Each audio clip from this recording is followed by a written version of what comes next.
It's பைமோட்டோ mobile app. இந்த mobile ஆப்பில் நம்ம வீட்டுக்கு தேவையான க்ளாசரிஸ் ஐட்டம்ஸ் அண்டு ப்ரொவிஷனல்ஸ் அவைலபிளாக இருக்குது. ஜஸ்ட்டு ஒன்ஸ் போய் நீங்கள் வியூ பண்ணி பாருங்கள். ஸோ குறைந்த விலையிலே அவைலபிளாக இருக்குது. இதனுடைய அப்ளிகேஷன் லிங்க் நான் டிஸ்கிரிப்ஷனில் கொடுக்குறேன். பூமி போன்றே புத்தம் புதிய பூமி கண்டுபிடிக்கப்பட்ட ஆச்சரியம். இந்திய விஞ்ஞானிகளின் ஆராய்ச்சியில் புதிய உச்சம். இந்த கிரகத்தில் மனிதர்கள் வாழ்கிறார்களா?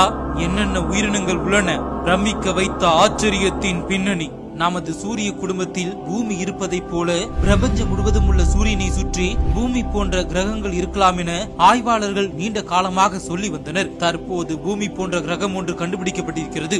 அதாவது ராஜஸ்தானில் உள்ள மவுண்ட் அபு விண்வெளி ஆய்வுக்கூடத்திலிருந்து அலகாபாத் விஞ்ஞானிகள் இதனை கண்டுபிடித்துள்ளனர்.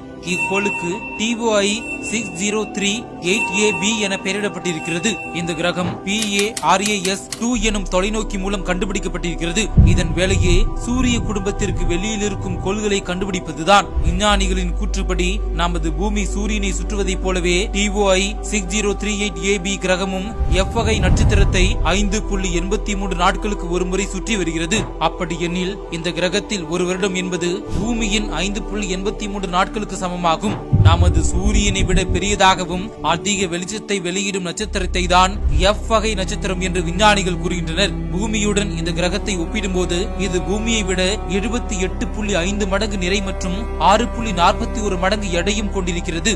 இந்த கண்டுபிடிப்பு மூலம் இஸ்ரோவுக்கு மிகப்பெரிய வாய்ப்பு கிடைத்திருக்கிறது. அதாவது கிரகங்கள் எப்படி உருவானது என்பதை இஸ்ரோவால் இதை ஆய்வு செய்து கண்டுபிடிக்க முடியும். எனவே இந்த வாய்ப்பை பயன்படுத்தி இந்தியாவை உலக நாடுகள் மத்தியில் தலைநிமிர செய்ய வைக்க முடியும். அதே போல இந்த கிரகம் தனது சூரியனை வெறும் 5.83 நாட்களில் சுற்றி வருகிறது எனில் அது சூரியனுக்கு நெருக்கமாக இருக்க வேண்டும். எனவே வெப்பமும் அதிகமாக இருப்பதற்கான வாய்ப்புகள் இருக்கின்றன என ஆய்வாளர்கள் கூறுகின்றனர். இது குறித்த ஆய்வு முடிவில்தான் உயிர்கள் இருக்கிறதா இல்லையா என்பது தெரிய வரும்.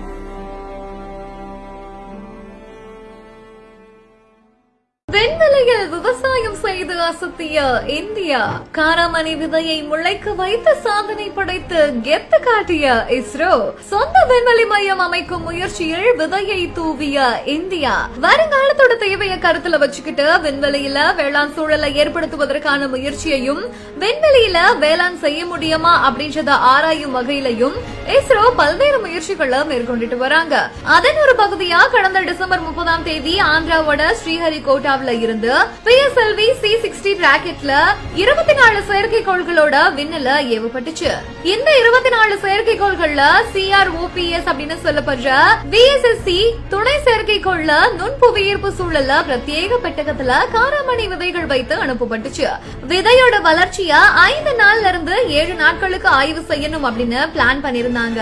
இந்த நிலையில 8 காராமணி விதையில ஒரு காராமணி விதை முளைவிட்டிருக்கிறதா இஸ்ரோ தன்னோட எக்ஸ் பக்கத்துல அறிவிச்சிருக்காங்க. விண்வெளியில வாழ்வு துளிர்க்கிறது. PSLV C-60 ராக்கெட்டில் அனுப்பப்பட்ட போயம் 4 பெட்டகத்துல வைத்திருந்த காராமணி விதைகள் 4 நாட்களிலே முளைவிட்டுள்ளது. விரைவில் இலைகள் துளிர்விடும் என எதிர்பார்க்கப்படுகிறது அப்படின்னு எக்ஸ் தளத்துல பதிவிட்டிருக்கிற இஸ்ரோ புகைப்படத்தையும் வெளியிட்டிருக்காங்க.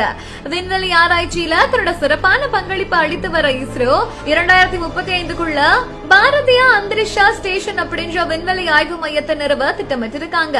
அதுக்கு ஒரு முன்னோட்டமா ஸ்பேடெக்ஸ் அப்படின்ற திட்டத்தின் கீழ் பல்வேறு ஆராய்ச்சிகளை இஸ்ரோ செஞ்சுட்டு வராங்க அப்படின்றதும்.